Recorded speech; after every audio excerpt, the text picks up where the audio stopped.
안녕하세요. 오늘은 일본의 작은 섬 히메시마에서의 특별한 이야기를 전해드릴게요.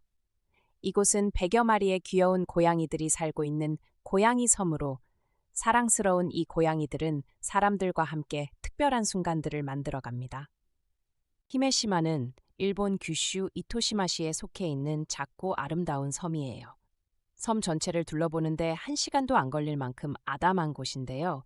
이곳 높은 고양이 밀도로 방문객들의 사랑을 한 몸에 받고 있답니다. 어느 날 고양이들이 있는 집으로 가는 길, 저는 익숙한 골목에 들어섰어요. 그러자 집 마당에 있는 고양이들이 우르르 나오며 저를 반겨줬고 마치 오랜 친구처럼 편안한 느낌을 주었답니다. 이 모습이 참 따뜻했어요. 고양이들과의 만남은 단순한 일상이 아니라 서로의 존재를 따뜻하게 보듬는 소중한 순간이라는 걸 느꼈습니다. 이곳의 고양이들은 사람들과 깊은 유대감을 형성하며 우리에게 기쁨을 주는 존재로 자리 잡고 있죠. 히메시마에서는 캣맘들이 고양이들을 위해 자율급식소를 운영하고 있어요. 이곳의 고양이들은 특정한 보호자 없이도 공동체 속에서 자유롭게 살아가고 그들의 삶은 서로의 사랑으로 가득 차 있답니다. 고양이들에게 음식을 나눠주는 동안 그들의 열정적인 반응을 보며 저는 큰 기쁨을 느꼈습니다. 간식이 들어오면 고양이들이 얼마나 기쁘고 흥분하는지, 그리고 서로 간의 유대감을 통해 함께 살아가는 모습이 인상 깊었답니다. 오늘 이야기의 핵심은 히메시마의 고양이들과 사람들 간의 특별한 관계에서 느껴지는 따뜻함입니다. 우리는 모두 서로에게 소중한 존재임을 다시 한번 깨닫게 되네요. 그들은 우리에게 삶의 작은 기쁨을 선사하는 존재입니다. 여러분도 언젠가 히메시마를 방문해 고양이들과 특별한 순간을 나눠보세요. 그리고 그들과의 만남을 통해 서로의 존재를 더 소중히 여기는 시간을 가지면 좋겠어요. 히메시마의 고양이들은 평화로운 바닷가 근처에서 자유롭게 지내고 있습니다. 그곳의 풍경은 아름답고 고양이들은 바다의 소리를 들으며 여유롭게 지내는 모습이 참 인상적이에요. 캣맘이 들고 나오는 빵과 사료는 고양이들의 하루를 채우는 중요한 요소인데요. 이들은 고양이들에게 하루의 식사로 꼭 필요한 존재입니다. 고양이들은 그 음식을 기다리며 서로 협력하기도 해요. 고양이들이 간식에 대한 열정은 정말 대단해요. 그들은 무리지어 모여들며 서로 밀치고 다투는 모습에서 그들의 반가움과 기대감을 느낄 수 있답니다. 그만큼 이곳에서의 삶은 항상 생동감 넘쳐요.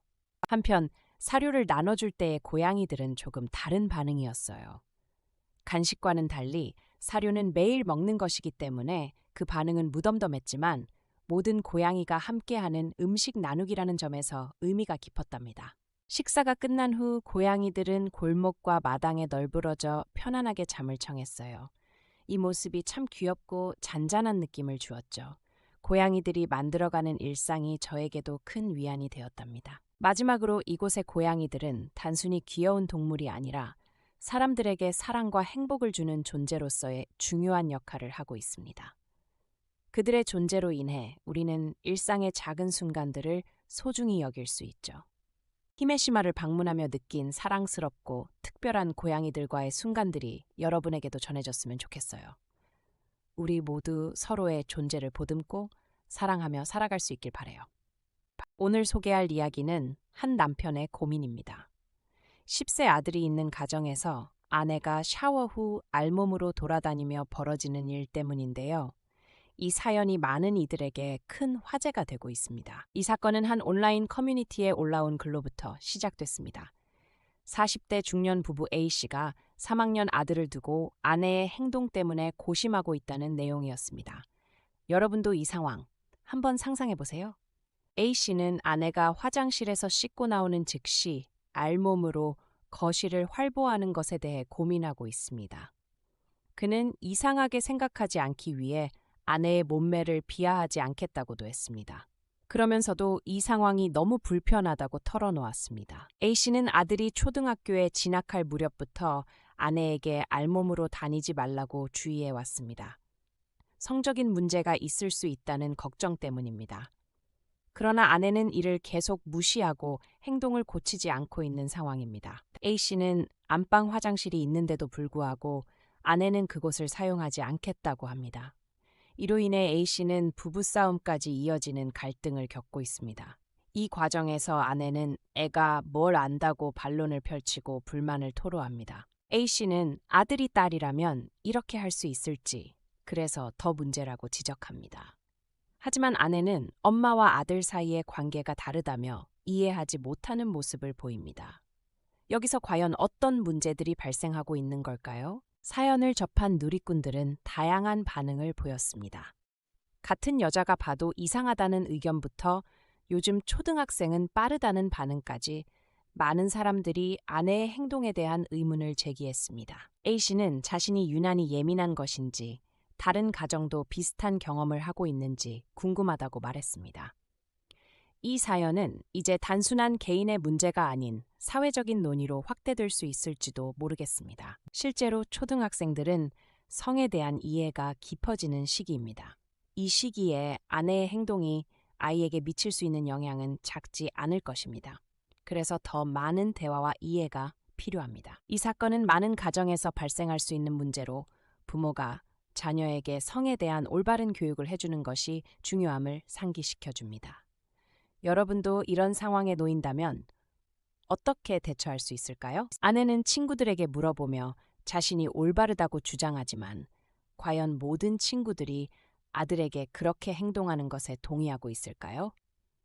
사회적 통념이나 개인의 가치관이 다를 수 있음을 명심해야 합니다. 이런 대화는 단지 부부 간의 갈등으로 그치지 않습니다.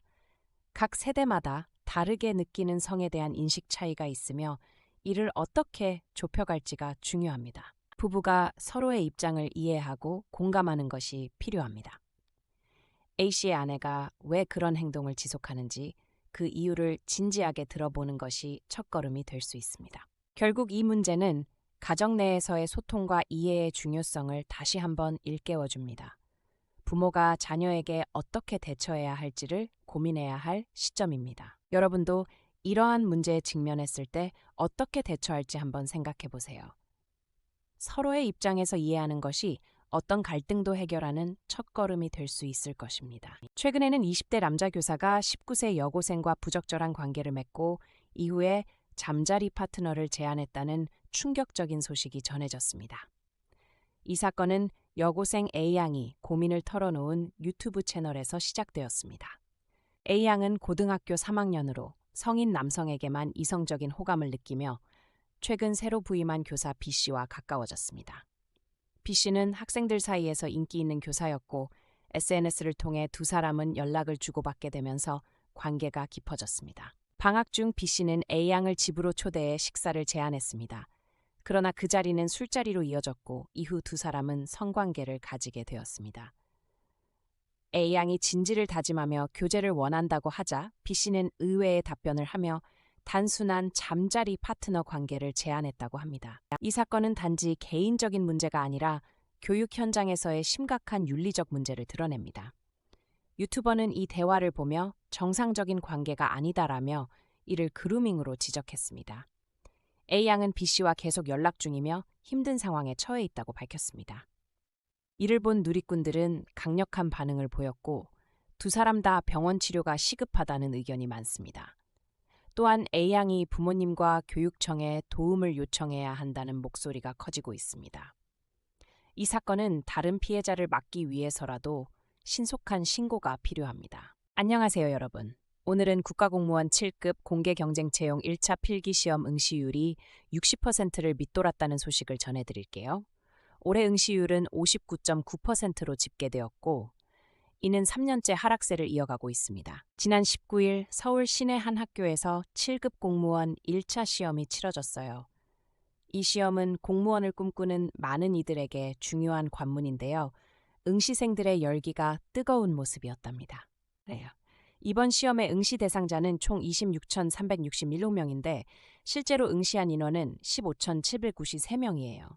필기 응시율은 매년 감소하고 있는데 2021년에는 63.5%로 시작해 올해는 59.9%로 줄어들었죠. 이러한 응시율 하락은 어떤 의미를 가질까요? 공무원 시험에 대한 관심 저하를 나타내는 것일 수도 있고 시험 준비에 대한 부담감이 커진 것일 수도 있습니다. 그 영향이 앞으로 어떻게 나타날지 궁금해지네요. 추가로 1차 시험 합격자는 다음 달 20일에 발표되는데요. 많은 수험생들이 이 결과를 기다리며 긴장하고 있을 거예요.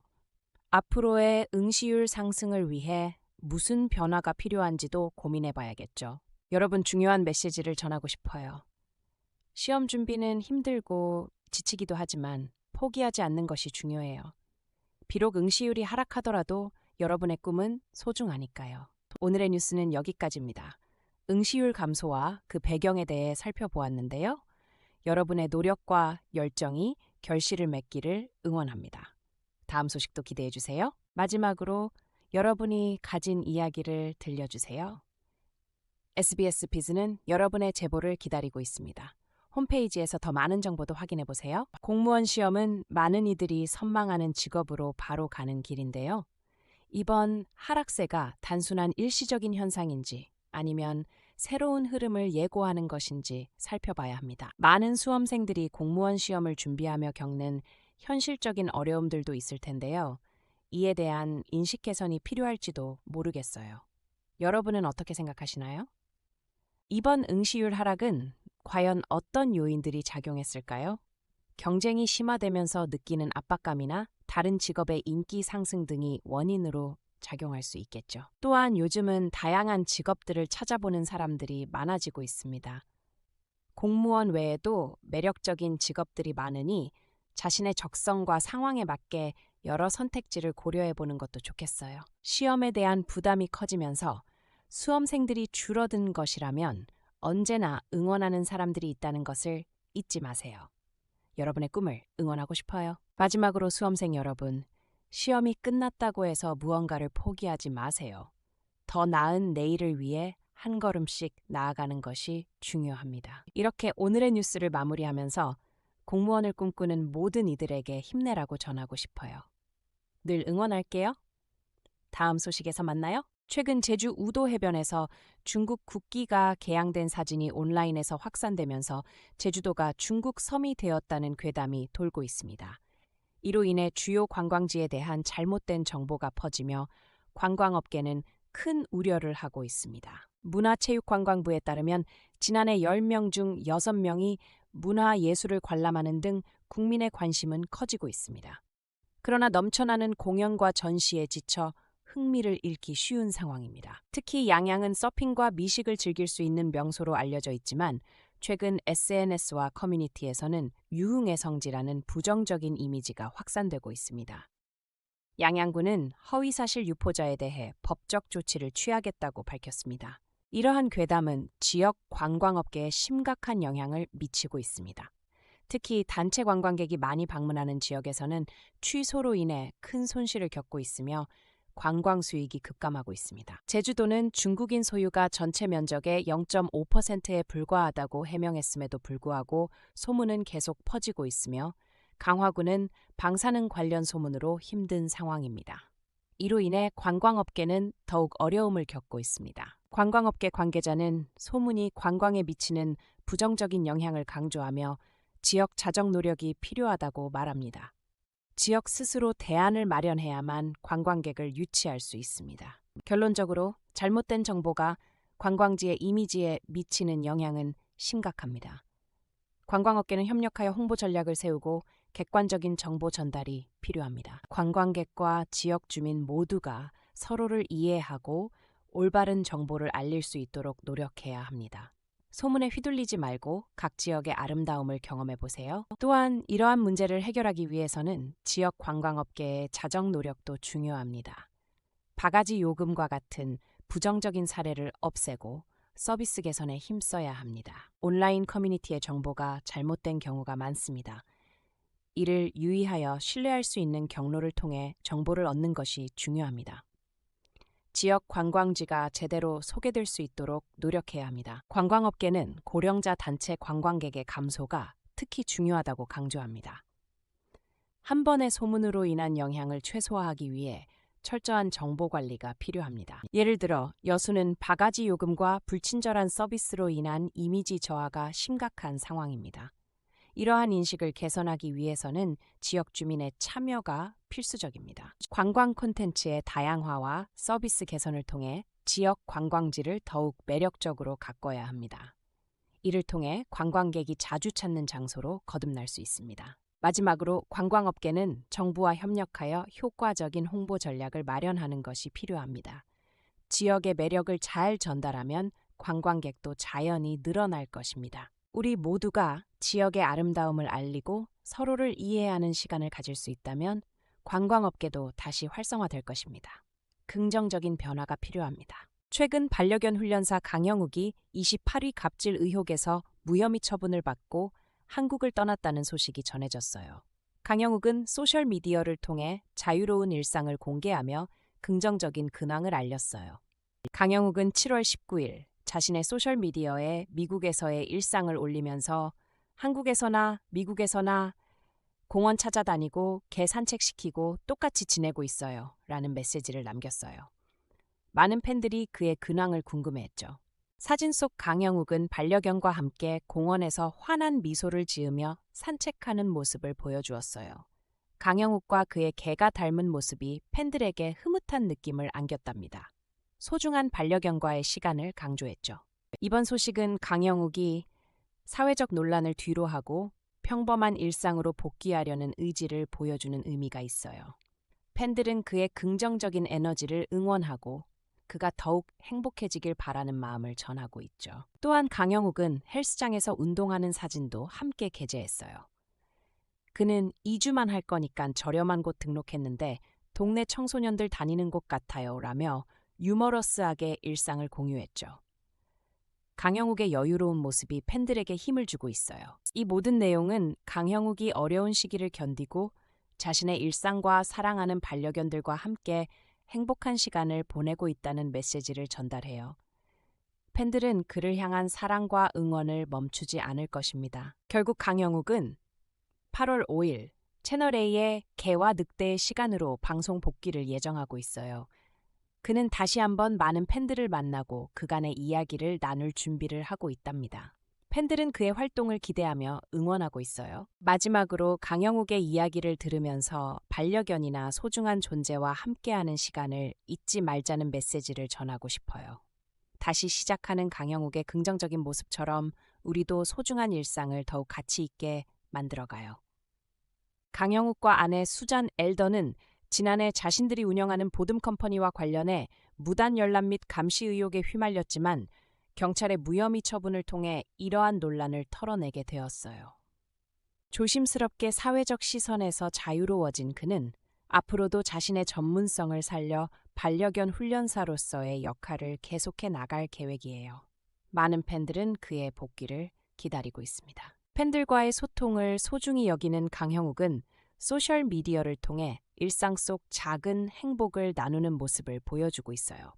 이는 그가 자신만의 방식으로 힘든 시기를 극복해 나가고 있음을 알리는 좋은 예입니다. 강영욱이 유머를 잃지 않고 힘든 상황 속에서도 긍정적인 태도를 유지하려는 모습은 많은 이들에게 영감을 주고 있어요. 그의 팬들은 이러한 모습을 보며 위로를 얻고 함께하기를 바라는 마음이 큽니다. 강영욱은 사람들과의 소통을 통해 자신이 어떤 사람인지 잘 보여주고 있어요. 이러한 진정성은 팬들이 그를 더욱 사랑하게 만든 요소 중 하나랍니다. 그의 복귀 방송에서는 어떤 이야기를 들려줄지 팬들은 큰 기대감을 가지고 기다리고 있어요. 강형욱의 특별한 매력이 다시 한번 빛날 것으로 보입니다. 반려견과의 소중한 시간을 보내고 있는 강형욱의 모습은 우리에게 사랑과 소통의 중요성을 다시 한번 상기시켜줍니다. 그와 같은 긍정적인 에너지를 누리며 일상 속 작은 행복을 찾아보세요. 10년간의 기도와 열정이 담긴 애니메이션 킹 오브 킹스가 드디어 개봉되었습니다. 이 작품은 사랑의 본질이 예수님이라는 메시지를 전하는 작품으로 여러분에게 큰 감동을 선사할 것입니다. 킹 오브 킹스는 유명한 작가 찰스 디킨스의 작품을 바탕으로 하고 있습니다. 아버지가 아들에게 예수님의 이야기를 들려주는 감동적인 이야기를 통해 가족 간의 유대감과 사랑을 다루고 있습니다. 이 애니메이션은 2015년부터 기획되어 2025년 드디어 세상에 공개되었습니다. 그런데 이 과정에서 장성호 감독은 하나님의 은혜를 깊이 느꼈다고 합니다.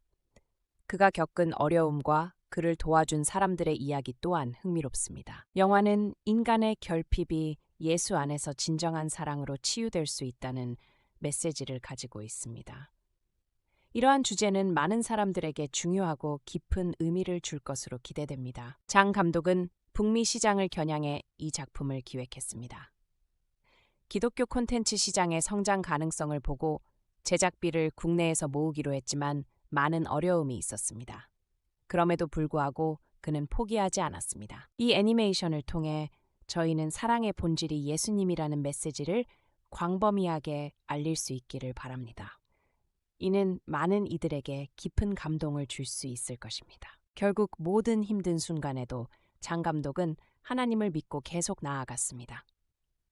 이 애니메이션은 그 노력의 결실이며 여러분도 이 작품을 통해 많은 나눔의 기회를 가질 수 있습니다. 킹 오브 킹스를 관람하며 나눔의 의미와 사랑의 본질에 대해 생각해보는 시간을 가져보세요.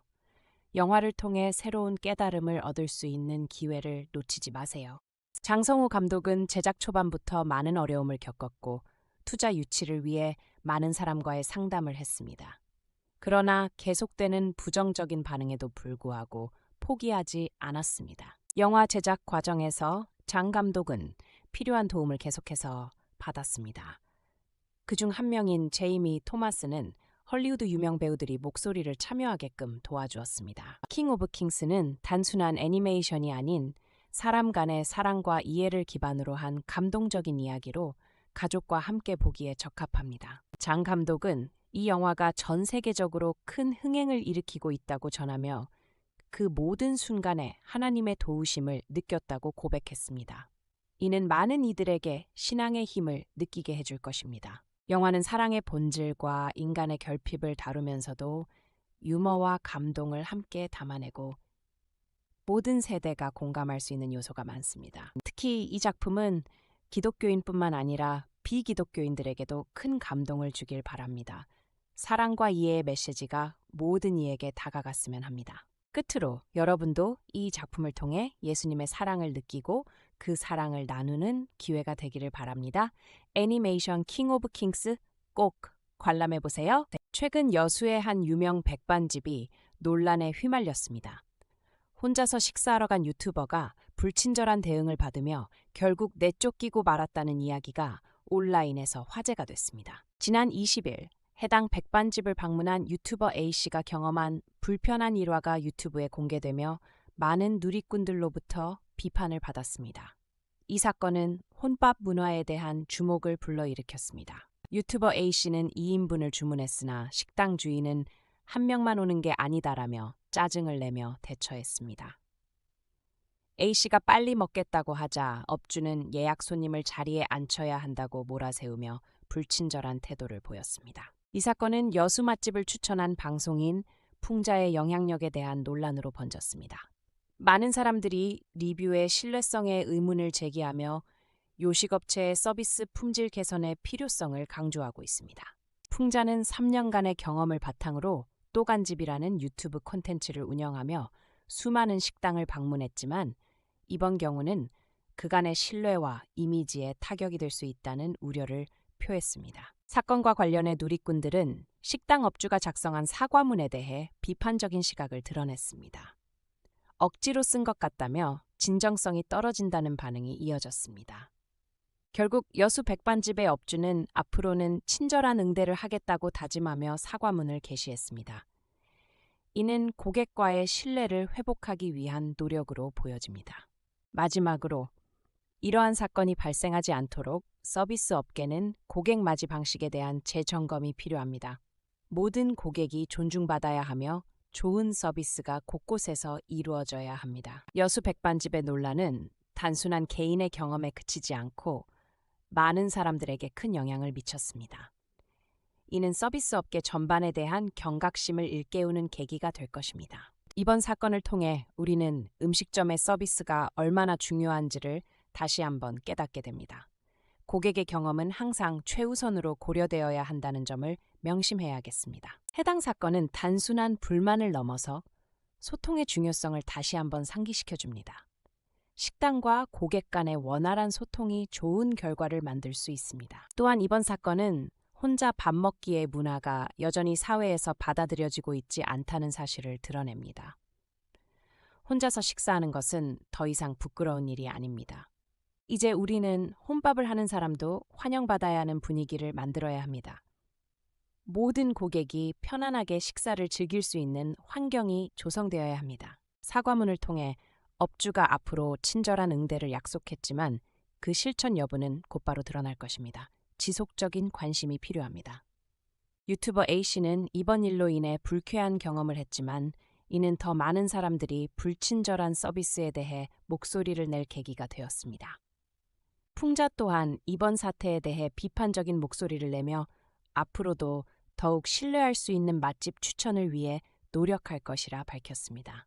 이 사건은 단순한 한 식당의 문제를 넘어서 우리 사회 전체의 서비스 마인드를 성찰하게 합니다. 더 나은 서비스 문화로 나아가야 합니다. 각 식당의 주인들은 고객 한 명 한 명을 소중히 여기는 자세가 필요합니다.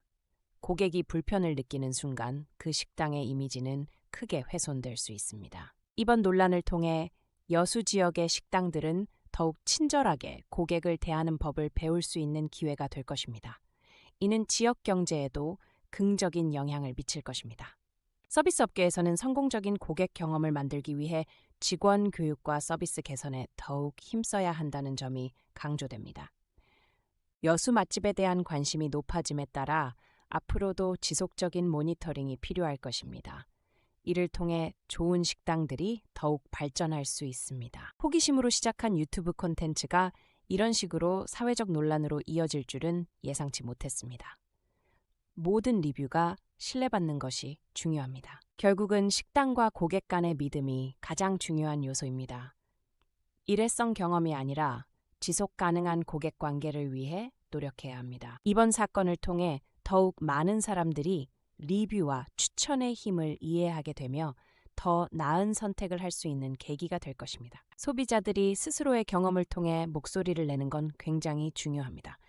이에 따라 업주들도 변화의 필요성을 느낄 것입니다. 식당 경영은 단순한 음식 제공을 넘어서 고객의 마음을 사로잡는 것이 필수입니다. 친절한 서비스는 맛과 함께 제공되어야 합니다. 이제는 불친절한 서비스에 대한 경각심이 커지면서 모든 업종에서 친절한 대우를 받는 것이 당연해져야 합니다. 업주는 고객의 소리와 반응을 귀담아 들어야 하며 이를 통해 서비스 개선과 고객 만족도 향상을 도모해야 합니다. 다음번에는 긍정적인 소식이 전해지기를 바라며 모두가 행복하게 식사할 수 있는 환경이 조성되기를 기대해 봅니다. 여수 백반집의 이번 사건은 작은 일 같지만 우리의 일상에서 서비스의 중요성을 다시금 일깨워주는 계기가 되었습니다.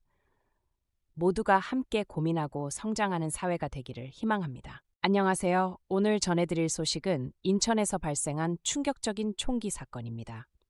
63세의 아버지가 자신의 아들을 사제총기로 쏴 숨지게 한 사건이 발생했습니다. 사건은 21일 저녁 9시 31분경 인천시 연수구 송도동의 한 아파트에서 발생했습니다. 이 사건은 가족 간의 갈등으로 시작된 것으로 보입니다. 피의자 A씨는 사건 당일 자신의 생일을 맞아 아들 B씨가 잔치를 열었고 그 자리에서 화가 나 사제 총기를 사용한 것으로 확인되었습니다. 이 사건은 가족 간의 심각한 갈등과 폭력을 보여줍니다. 단순한 축하 자리에서 일어난 불행한 사건은 큰 사회적 충격을 주고 있습니다. 경찰은 A씨의 자택에서 사제 폭발물을 발견했습니다. 이는 피해자와 범죄자의 관계, 그리고 폭력의 위험성을 더욱 부각시킵니다. 이 사건은 우리가 가족 간의 갈등을 어떻게 해결해야 하는지 다시 한번 생각해보게 합니다. 서로에 대한 이해와 소통이 중요합니다. 결국 B씨는 병원으로 이송되었지만 심정지 상태로 숨을 거두었습니다. 사건의 비극적인 결말은 많은 이들에게 슬픔을 안겼습니다. 경찰은 A씨를 긴급 체포하고 사건을 철저히 조사하고 있습니다. 우리는 이러한 사건이 다시는 일어나지 않길 바랍니다. A씨는 생일 잔치라는 특별한 날에 일어난 범죄로 가족의 화목이 얼마나 중요한지에 대해 깊게 생각하게 합니다. 사건 발생 후 경찰은 A씨의 집에서 발견된 사제 총기와 폭발물의 위험성을 인지하고 즉시 대처했습니다. 사제 총기로 인해 B씨가 숨졌다는 사실은 가족 간의 갈등이 얼마나 치명적일 수 있는지를 여실히 보여줍니다. 범행 당시 A씨는 편의점에 다녀온다고 집을 나갔고 이후 돌아와 아들을 총으로 쏜 것으로 전해졌습니다. B씨는 아버지의 생일을 축하하기 위해 잔치를 열었지만 그날이 이렇게 비극적으로 끝나게 될 줄은 누구도 예상하지 못했을 것입니다. 경찰은 A씨가 사제 총기를 어떻게 제작했는지 그리고 폭발물과의 연관성을 철저히 조사하고 있습니다. 사건의 진상은 점차 드러나고 있으며 A씨의 범행 동기에 대한 조사가 진행 중입니다. 과연 어떤 이유가 있었던 걸까요? 사건의 진상은 점차 드러나고 있으며 A씨의 범행 동기에 대한 조사가 진행 중입니다. 과연 어떤 이유가 있었던 걸까요? 사건의 진상은 점차 드러나고 있으며 A씨의 범행 동기에 대한 조사가 진행 중입니다. 과연 어떤 이유가 있었던 걸까요? 사건의 진상은 점차 드러나고 있으며 A씨의 범행 동기에 대한 조사가 진행 중입니다. 과연 어떤 이유가 있었던 걸까요? 사건의 진상은 점차 드러나고 있으며 A씨의 범행 동기에 대한 조사가 진행 중입니다. 과연 어떤 이유가 있었던 걸까요? 사건의 진상은 점차 드러나고 있으며 A씨의 범행 동기에 대한 조사가 진행 중입니다. 과연 어떤 이유가 있었던 걸까요? 사건의 진상은 점차 드러나고 있으며 A씨의 범행 동기에 대한 조사가 진행 중입니다. 과연 어떤 이유가 있었던 걸까요? 사건의 진상은 점차 드러나고 있으며 A씨의 범행 동기에 대한 조사가 진행 중입니다. 과연 어떤 이유가 있었던 걸까요? 사건의 진상은 점차 드러나고 있으며 A씨의 범행 동기에 대한 조사가 진행 중입니다. 과연 어떤 이유가 있었던 걸까요? 사건의 진상은 점차 드러나고 있으며 A씨의 범행 동기에 대한 조사가 진행 중입니다. 과연 어떤 이유가 있었던 걸까요? 사건의 진상은 점차 드러나고 있으며 A씨의 범행 동기에 대한 조사가 진행 중입니다. 과연 어떤 이유가 있었던 걸까요? 사건의 진상은 점차 드러나고 있으며 A씨의 범행 동기에 대한 조사가 진행 중입니다. 과연 어떤 이유가 있었던 걸까요? 사건의 진상은 점차 드러나고 있으며 A씨의 범행 동기에 대한 조사가 진행 중입니다. 과연 어떤 이유가 있었던 걸까요? 사건의 진상은 점차 드러나고 있으며 A씨의 범행 동기에 대한 조사가 진행 중입니다. 과연 어떤 이유가 있었던 걸까요? 사건의 진상은 점차 드러나고 있으며 A씨의 범행 동기에 대한 조사가 진행 중입니다. 과연 어떤 이유가 있었던 걸까요? 사건의 진상은 점차 드러나고 있으며 A씨의 범행 동기에 대한 조사가 진행 중입니다. 과연 어떤 이유가 있었던 걸까요? 최근 극한호우로 인해 대한민국에서 심각한 피해가 발생했습니다. 사망자는 현재 18명, 실종자는 9명에 이릅니다. 이 소식은 많은 사람들에게 큰 충격을 주고 있습니다. 이러한 재해는 16일부터 시작된 폭우로 인해 발생했습니다. 특히 경남 산청군은 사망자 수가 가장 많은 지역으로 알려져 있습니다. 정확한 원인 조사와 피해 확인이 필요합니다. 산사태와 집중호우가 겹치면서 많은 마을이 파괴됐고 주민들은 큰 불안에 떨고 있습니다. 구조 작업이 진행되고 있으나 여전히 많은 이들이 실종 상태입니다. 이번 사건은 단순한 자연재해가 아니라 우리 사회의 재난 대응 시스템을 재검토하게 만드는 계기입니다. 지역 주민들은 이제 더 안전한 대피 체계를 요구하게 될 것입니다. 기상청은 앞으로도 비가 이어질 것이라고 예고했습니다. 특히 남부지방에선 시간당 30mm에서 50mm의 강한 소나기가 내릴 것으로 보이니 대비가 필요합니다. 시청자 여러분, 이런 상황에서는 개인의 안전이 최우선입니다. 주변 사람들과 정보를 공유하고 안전한 장소로 대피하는 것이 중요합니다. 지금까지의 상황을 요약하자면 극한호우로 인한 사망자와 실종자가 발생하며 많은 주민들이 피해를 입었습니다. 앞으로의 상황을 주의 깊게 지켜보아야 합니다. 여러분도 주변 소식을 체크하세요. 정부와 관련 당국의 지침을 따르고 긴급 상황에 대비하는 것이 중요합니다. 안전이 무엇보다 소중합니다. 산청군의 피해 상황이 심각합니다. 주민들이 영상으로 그곳의 상황을 담아 전하고 있습니다. 그들의 목소리를 귀 기울여 들어야 할 때입니다. 실종자 수는 특히 가평과 산청에서 많이 발생했습니다. 이 지역 거주자들은 더욱 심각한 상황에 처해 있으며 그들의 가족과 친구들이 애타게 기다리고 있습니다. 구조 작업이 계속되고 있는 가운데 주민들의 생존을 위한 노력은 계속되고 있습니다. 응급구조사와 자원봉사자들이 최선을 다하고 있습니다. 주택과 농경지에서의 피해도 심각한 상황입니다. 공공시설 피해가 1,909건, 사유시설 피해가 2,230건으로 보고되고 있습니다. 이러한 피해는 농업과 지역 경제에도 큰 타격을 줄 것입니다. 복구 작업이 이루어지기 전까지 주민들은 불안한 상태가 지속될 것입니다. 관계 당국은 주민들의 안전을 위해 호우 위기 경보를 조정했습니다. 심각 단계에서 주의 단계로 하향 조정했지만 여전히 경계가 필요합니다. 비상근무 수도 이틀째입니다. 정부는 상황을 면밀히 모니터링하고 있으며 추가적인 조치를 고려하고 있습니다. 호우와 강풍이 동반된 날씨 예보는 재해의 위험을 더욱 높이고 있습니다. 특히 이번 주말 강한 비가 다시 예보되고 있으니 경계를 늦추지 말아야 합니다. 산청 지역은 특히 피해가 컸습니다.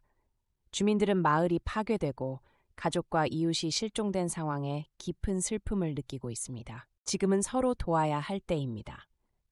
피해를 입은 이웃들에게 도움의 손길을 전하고 연대감을 느끼는 것이 필요합니다. 기상청은 앞으로도 비가 집중될 것으로 경고하고 있습니다. 모두의 안전을 위해서라도 대피 방법과 안전수칙을 꼭 확인해 두어야 합니다. 현재 응급구호 활동이 활발히 진행되고 있습니다. 자원봉사자와 구조대원들이 헌신적으로 일하고 있습니다. 이번 사건을 통해 우리는 자연재해의 위험성을 다시 한번 깨닫게 되었습니다. 재난 대비 시스템의 강화를 요구하는 목소리가 커질 것입니다. 전문가들은 앞으로의 기후 변화가 이러한 재해를 더욱 잦아지게 만들 것이라 경고하고 있습니다. 따라서 장기적인 대비가 필요합니다. 주민 여러분, 당분간은 안전한 장소에 머무르며 외출을 자제하는 것이 좋습니다. 여러분의 안전이 가장 중요합니다. 우리는 함께 이 어려움을 극복할 수 있습니다. 피해를 겪은 지역 주민들에게 따뜻한 마음으로 연대해 주세요. 자연재해는 언제든지 찾아올 수 있습니다. 항상 대비하고 서로를 챙기는 것이 필요합니다. 전국적으로 발생한 피해를 보며 우리는 함께 공감해야 합니다. 소중한 생명과 재산, 그리고 지역사회를 지켜나가야 합니다. 재난 피해 상황을 보며 우리는 더욱 강한 연대의식을 갖게 됩니다. 이런 재해를 통해 서로의 소중함을 깨닫는 것이 중요합니다. 정부는 향후 대책과 복구 계획을 신속히 수립해야 할 것입니다. 모든 피해 지역이 조속히 회복되기를 바랍니다. 마지막으로 여러분의 안전이 항상 첫 번째입니다. 언제든지 위험이 닥칠 수 있으니 대비와 경각심을 잃지 맙시다. 우리의 단합된 노력으로 이 어려운 시기를 극복할 수 있습니다. 함께 이겨냅시다. 강원도의 한 보호소에서 유기견 쿠노가 입양된 지 7시간 만에 파양되는 충격적인 사건이 발생했습니다. 쿠노는 입양 후 털이 모두 깎인 채로 보호소로 돌아왔습니다. 이 사연은 많은 이들의 마음을 아프게 하고 있습니다. 이번 사건은 강릉시 동물사랑센터가 SNS에 올린 글로 알려지게 되었습니다.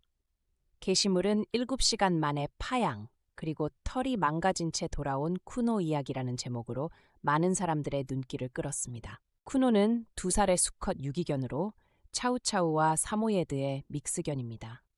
입양된 후 불과 7시간 만에 기존 반려견과 잘 어울리지 않는다는 이유로 다시 보호소로 돌아오게 되었죠. 쿠노가 돌아왔을 때 그의 상태는 매우 안 좋았습니다. 풍성한 털은 모두 깎여 있었고 정리되지 않은 털만 남아 있었습니다. 보호소 측은 이러한 상황을 자가미용으로 표현하며 안타까워했습니다. 센터 관계자는 쿠노의 털이 망가져서 그 매력을 다시 어떻게 보여줄 수 있을지 막막하다고 고백했습니다. 쿠노가 또 다른 가족을 만날 수 있을지에 대한 우려도 커지고 있습니다. 한편 쿠노는 여전히 사람을 좋아하는 성격을 가지고 있습니다.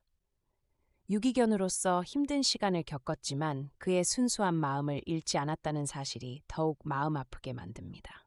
사연을 접한 누리꾼들은 이건 학대다라며 분노하였고 입양자의 양심을 의심했습니다.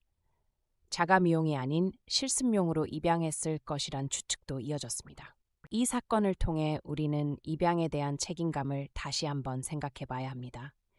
유기견들을 사랑으로 맞아줄 가족을 만나는 것이 얼마나 중요한지 깨달아야 할 때입니다. 쿠노는 아직도 해맑은 모습으로 사람들을 바라봅니다. 그의 순수한 마음이 꺾이지 않기를 바라는 많은 이들의 응원이 필요한 시점입니다. 이번 사건은 유기견 입양이 단순한 선택이 아니라는 사실을 다시 한번 일깨워줍니다. 반려동물에게는 사랑과 책임이 필요합니다. 그동안 유기견과 함께한 많은 사람들의 경험도 공유되고 있습니다. 학대나 방치는 절대 용납될 수 없다는 목소리가 커지고 있습니다. SNS에서는 쿠노와 같은 유기견들을 위한 입양 캠페인도 활성화되고 있습니다. 많은 사람들이 자신의 SNS를 통해 입양을 장려하고 있습니다. 유기견의 털이 망가진 것은 단순한 외적 문제보다 심리적인 상처가 더 크다는 의견도 있습니다. 이런 과정에서 그들이 얼마나 힘들었는지 상상할 수 있습니다. 쿠노는 이제 더 좋은 가족을 만날 가능성이 있습니다. 센터는 그를 위해 최선을 다하고 있으며 많은 자원봉사자들이 도움의 손길을 내밀고 있습니다. 입양 후 적응 문제는 종종 발생할 수 있습니다. 하지만 이러한 문제는 서로의 이해와 소통으로 해결할 수 있다는 메시지를 전하고자 합니다. 쿠노는 적절한 훈련과 사랑을 받는다면 건강한 삶을 살 수 있으며 털은 다시 자랄 것입니다.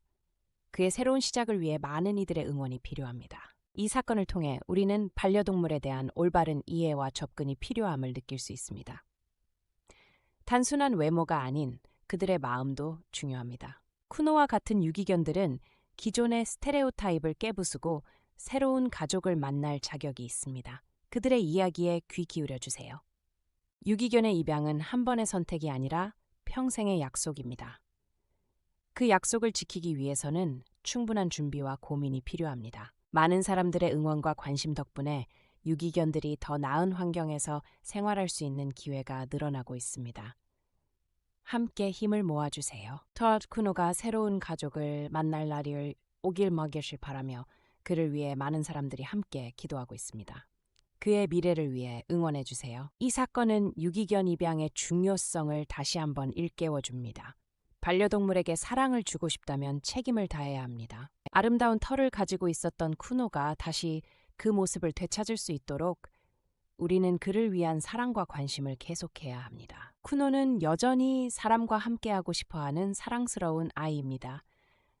그의 마음을 이해하고 받아줄 새로운 가족이 나타나길 바랍니다. 입양 후에는 반려동물의 행동을 주의 깊게 살펴보아야 합니다.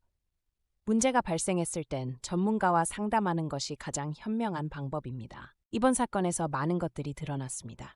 유기견에 대한 편견과 오해를 없애고 그들의 진정한 매력을 알아봐 주세요. 소중한 생명을 위해 우리는 더 많은 관심과 사랑을 쏟아야 합니다. 반려동물과의 소중한 시간을 새롭게 생각해 보아야 합니다. 이 사건을 계기로 더 많은 사람들이 유기견 입양에 관심을 가지길 바랍니다. 모든 유기견들이 행복할 수 있는 방법을 찾아야 합니다. 쿠노의 이야기를 통해 우리는 울고 싶고 아프고 사랑스러운 순간들을 느끼게 됩니다. 함께 그의 이야기를 나눠봐요. 마지막으로 쿠노와 같은 유기견들이 더 좋은 세상에서 살 수 있도록 우리는 계속해서 목소리를 내고 행동해야 합니다. 함께 해주세요. 지난해 12월 29일 제주항공의 사고기에서 조종사가 손상이 덜한 엔진을 정지시킨 정황이 드러났습니다. 이는 유족과 조종사 노조 등에서 조종사의 과실을 문제 삼으며 강한 반발을 일으키고 있습니다. 무한 제주항공 참사는 많은 사람들에게 충격을 주었고 사고 원인 조사를 둘러싼 갈등이 여전히 진행 중입니다. 유족들과 조종사 노조는 사고의 책임을 조종사에게 떠넘기려는 시도를 강하게 반대하고 있습니다. 조사위원회가 발표한 바에 따르면 사고 당시 조종사는 조류와 충돌하여 오른쪽 엔진이 심각한 피해를 입었으나 상대적으로 손상된 왼쪽 엔진을 정지시켰습니다. 이로 인해 두 엔진 모두 출력 상실 상태에 이르렀습니다. 이 사건은 조종사에게 책임을 전가하려는 것인지 아니면 실제로 조종사의 결정이 잘못이었는지를 둘러싼 논란을 야기하고 있습니다. 유족들은 조종사가 아닌 하늘에서의 사고로 인해 발생한 문제라고 주장하고 있습니다. 사조위는 예정이 다가왔던 결과 발표를 연기했으며 이는 유족과의 협의 결과입니다. 앞으로의 조사 과정에서 어떤 결과가 도출될지 그리고 언제 최종 보고서가 나올지는 미지수입니다. 이 사건을 통해 우리는 사고 조사 과정의 투명성과 독립성이 얼마나 중요한지를 다시금 깨닫게 됩니다. 모든 이해 당사자의 목소리가 공정하게 반영되는 것이 필요합니다. 제주항공 참사의 진상을 밝히기 위한 노력은 계속되고 있으며 유족과 조종사 노조의 반발 속에서도 조사가 진행될 예정입니다. 향후 발표될 조사 결과에 주목해야 합니다. 끝으로 모든 안전사고에 대한 진실은 밝혀져야 하며 각자의 책임이 명확히 규명되어야 합니다. 이를 위해 여러분께서도 계속해서 관심을 가져주시기 바랍니다. 조사위원회는 사고기 양쪽 엔진을 프랑스 파리로 옮겨 정밀 조사를 진행했습니다. 그 과정에서 조종사에게 불리한 정황이 발견되었지만 이 결과를 그대로 믿을 수 있는지는 여전히 의문입니다. 유족 측 법률 대리인은 조사 결과의 신뢰성에 대해 문제를 제기했습니다. 현재까지의 결과라는 불확실한 문구가 반복되면서 이 발표가 얼마나 객관적인지에 대한 의구심이 커졌습니다. 김유진 유족협의회 대표는 기자회견에서 보고서를 공개하지 않고 결과만 일방적으로 통보하는 것은 독립성과 신뢰를 훼손하는 것이라고 비판하며 보다 투명한 조사를 요구했습니다. 조종사 노조 또한 사조위의 발표에 대해 강력히 반발하며 조종사에게 책임을 전가하는 악의적인 프레임에 대해 반대의 목소리를 높였습니다. 이는 업계의 신뢰에도 부정적인 영향을 미칠 수 있습니다. 노조는 사조위가 국토부 산하 기관이라는 점에서 조사 과정의 독립성 문제가 될 수 있다고 지적했습니다. 이러한 논란은 앞으로도 이어질 것으로 보입니다. 사고의 원인과 결과를 둘러싼 갈등은 유족, 조종사, 그리고 조사위원회 간의 신뢰 문제를 여실히 드러내고 있습니다. 과연 누가 책임을 져야 하는지에 대한 고민이 깊어지고 있습니다. 이 사건은 단순한 항공사고가 아닌 사람들의 생명이 걸린 문제입니다. 따라서 책임을 명확히 하고 적절한 조치를 강구하는 것이 필요합니다. 특히 조종사라는 직무는 매우 중요한 만큼 그들의 결정이 가져오는 결과에 대해 충분히 검토해야 합니다. 하지만 그것이 무조건적인 비난으로 이어져서는 안 될 것입니다. 이 사건의 파장은 단순히 제주항공에 국한되지 않고 전체 항공업계에도 큰 영향을 미칠 수 있습니다. 사고 조사의 투명성이 업계 신뢰를 지키는 데 중요한 요소입니다. 사조위는 지금까지의 조사 진행 과정을 밝혀야 하며 유족과의 협의 과정에서도 투명성을 유지해야 합니다. 모든 목소리가 종합적으로 반영되어야 합니다. 정확한 사고 원인을 밝히는 것이 무엇보다 중요합니다. 이를 통해 앞으로 비슷한 사고를 예방할 수 있는 교훈을 얻을 수 있기를 바랍니다. 제주항공 참사의 최종 보고서는 내년 6월에 발표될 예정입니다. 그 결과는 여러 이해 당사자에게 큰 영향을 미칠 것이므로 많은 관심이 필요합니다. 항공사고의 진상규명은 단순히 사건 그 자체의 해결을 넘어 앞으로의 안전한 비행을 위한 기준을 마련하는 일입니다. 이를 위한 사회적 관심이 필요합니다. 사고가 발생한 후 조종사들은 큰 심리적 압박을 받게 됩니다. 무고한 생명이 걸린 상황에서 그들이 내리는 결정은 정말로 쉽지 않습니다. 지금의 상황은 여러 이해 당사자 간의 갈등이 심화되고 있습니다. 서로의 입장이 존중받지 못하는 상황에서는 제대로 된 해결이 이루어질 수 없습니다. 사람들이 이 사건에 대해 더 많은 관심을 가져야 하는 이유도 여기에 있습니다. 무슨 일이 있었는지를 알기 위해 노력해야 합니다. 조종사와 유족의 갈등 해결을 위해서는 공정하고 투명한 진상조사 과정이 매우 중요합니다. 사고의 전말이 밝혀져야만 진정한 해결이 이루어질 수 있습니다. 많은 사람들이 사고의 책임을 논할 때 감정적인 접근이 아닌 객관적인 사실에 기초해야 합니다. 이는 향후 재발 방지를 위한 중요한 발판이 됩니다. 예를 들어 조종사의 판단이 아닌 외부적인 요인에서 문제를 찾는다면 비행기 안전성을 높이는 데 도움이 될 것입니다. 사고 조사에서 나올 수 있는 모든 결과는 우리의 안전을 위한 귀중한 자산이 될 수 있습니다. 이를 통해 우리는 더 나은 비행 환경을 만들 수 있을 것입니다. 따라서 제주항공 참사는 단순히 한 번의 사고가 아닌 미래의 안전을 위한 거울이라고 할 수 있습니다.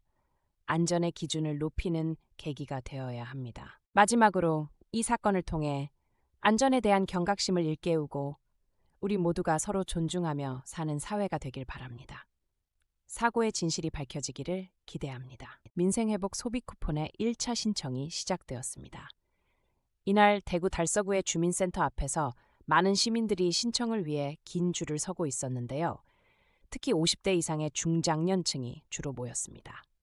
소비 쿠폰은 정부의 경기 부양책으로 경제적 어려움을 겪고 있는 시민들에게 도움이 되는 지원 프로그램입니다.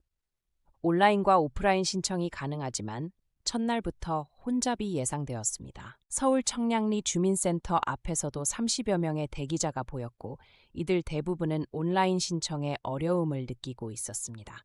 이모 씨는 선불카드를 통해 고기를 사고 건강식품도 사려고 한다고 전했습니다. 소비 쿠폰 신청은 소득이 없는 이들에게 큰 도움이 될 수 있으며 이를 통해 지역 경제 활성화도 기대됩니다. 하지만 신청 과정을 혼돈스럽게 만드는 요소들이 있어 주의가 필요합니다. 신청 첫 주에는 요일제가 적용되며 출생연도 끝자리에 따라 신청할 수 있는 날이 정해져 있습니다. 이러한 시스템은 혼잡을 최소화하고자 도입된 것이지만 혼선을 줄이기 위한 홍보가 필요하다는 의견도 많습니다. 소비 쿠폰 신청은 경제적 지원의 중요한 첫걸음입니다.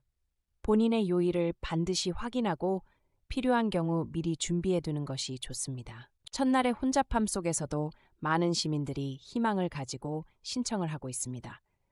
정부의 이러한 노력으로 경제가 조금이나마 회복되길 바랍니다. 소비 쿠폰 신청과 관련해 궁금한 점이 있다면 담당 콜센터에 문의하거나 관련 웹사이트를 확인해 보세요. 도움을 주는 프로그램이니만큼 최대한 이용해 보시길 추천합니다. 신청 시작 전부터 많은 이들이 기다린 대구 달서구 주민센터. 이곳에서는 신청을 위한 준비가 한창이었습니다. 시민들의 기대와 긴장감이 엿보였죠. 민생회복 소비 쿠폰은 신용체크카드, 선불카드, 지역사랑 상품권 중에서 선택할 수 있습니다. 특히 선불카드는 즉시 사용할 수 있어 인기를 끌고 있습니다. 대구에서 줄을 기다리던 김모 씨는 생계의 어려움을 토로하며 정부의 지원이 필요하다고 강조했습니다. 이러한 지원이 가정의 소득 보탬이 될 수 있다는 기대감이 느껴졌습니다. 소비 쿠폰 신청에 대한 불만도 있었습니다. 특히 온라인 신청이 폭주하면서 카드사 앱과 지역화폐 홈페이지의 접속 장애가 잇따랐다는 사실이 주목받고 있습니다. 민생회복 소비 쿠폰 신청에 대한 시민들의 반응이 다양했습니다. 일부는 필요한 지원을 받을 수 있어 기쁘다는 반응을 보인 반면 여전히 혼잡한 상황에 대한 불만도 있었습니다. 신청의 혼잡함 속에서도 희망을 가지는 시민들이 있었습니다. 한 시민은 이런 지원이 없었다면 더 힘들었을 것이라며 고마움을 전했습니다. 각 주민센터에서는 요일제를 통해 신청 순서를 관리하고 있습니다. 이를 통해 과부하를 줄이려는 노력이 계속되고 있다는 점이 강조되었습니다. 각 요일에 따라 출생연도 끝자리 기준으로 신청할 수 있는 날이 다르다는 사실은 시민들에게 혼란을 주기도 했습니다.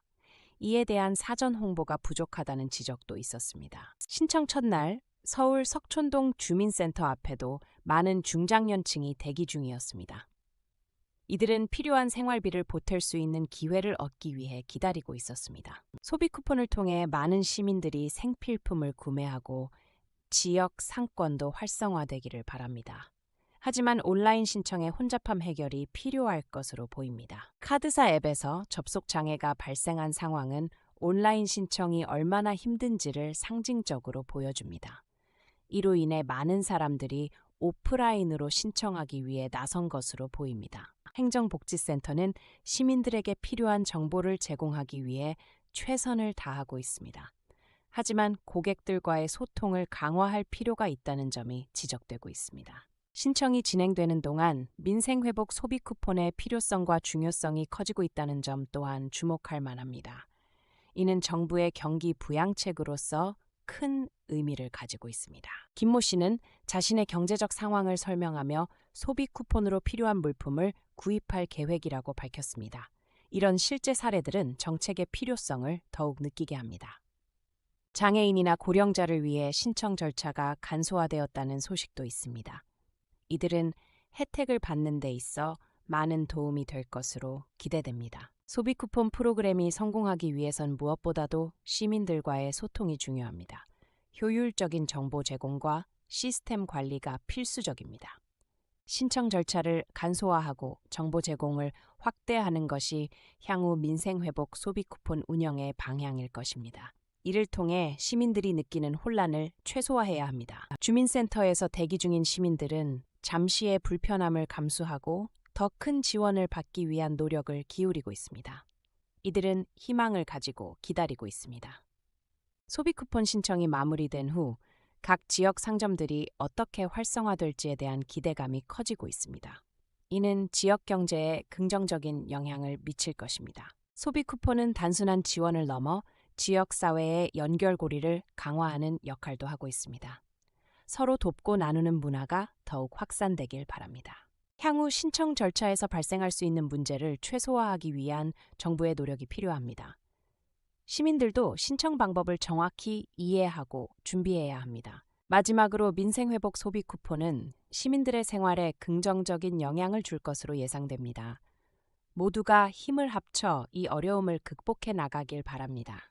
안녕하세요. 오늘은 전국을 돌아다니며 사랑을 가장한 사기로 수십억을 가로챈 40대 남성에 대한 이야기입니다. 이 남사는 경찰에 붙잡히게 되었는데요. 그 배경을 함께 알아보겠습니다. 경기 일산 서부경찰서는 특정경제범죄 가중처벌법상 사기 혐의로 A씨를 구속 송치했다고 밝혔습니다. A씨는 고향과 파주, 서울, 부산 등 다양한 지역에서 피해자들을 만났습니다. 그의 수법은 정말 기가 막힙니다. 명품으로 치장하고 외제차를 이용해 여성들에게 접근한 뒤 연인관계로 발전시키고는 돈을 벌게 해주겠다는 말로 돈을 받아냈죠. 피해자는 무려 19명에 달하며 그가 편취한 금액은 총 6억 8천만 원에 이릅니다. 피해자들은 그의 재력에 속아 자신의 돈을 잃었고 이번 사건은 사회적으로 큰 충격을 주고 있습니다. 경찰에 따르면 A씨는 돌려막기 수법을 사용해 받은 돈을 다른 피해자에게 이체하며 범행을 이어갔습니다. 이와 같은 사기 행위는 앞으로도 발생할 가능성이 높아 보입니다. 이 사건은 단순한 사기를 넘어 사랑을 믿었던 많은 사람들이 얼마나 큰 상처를 입었는지를 보여줍니다. 남의 마음을 이용한 범죄는 절대 용납될 수 없습니다. 이제 A씨는 경찰에 붙잡혔지만 피해자들은 여전히 그 상처에서 회복해야 합니다.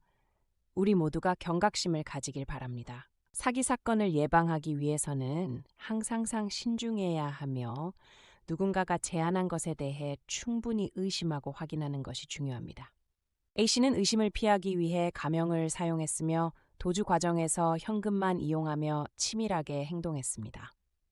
이런 점도 매우 전문적인 범죄자의 특징입니다. 경찰의 수사는 A씨가 다른 피해자들과 2중, 3중의 연애관계를 유지하며 범행을 지속해왔다는 점에서 시작되었습니다. 피해자들은 그의 본명조차 모르던 이도 많았습니다. A씨는 일부 피해자에게 투자 수익이라는 명목으로 돈을 이체하며 범행을 감추려 애썼고 그 과정에서 더욱 많은 피해자들이 생겨났습니다. 사기 피해자들은 보통 당황과 두려움 속에서 자신이 당한 일을 숨기기 일쑤입니다. 그래서 피해 사실을 주변에 알리지 못하는 경우가 많습니다. 이번 사건을 통해 우리는 사랑을 믿었던 이들이 얼마나 큰 피해를 입었는지를 다시 한번 생각해 보게 됩니다. 그들의 아픔은 결코 가볍지 않습니다. 아울러 이 사건은 우리가 만나는 사람들에 대해 조금 더 신중해져야 함을 알려줍니다. 외면에 속지 않도록 합시다. A씨의 범행은 결국 그의 자아가 얼마나 부정직했는지를 보여줍니다.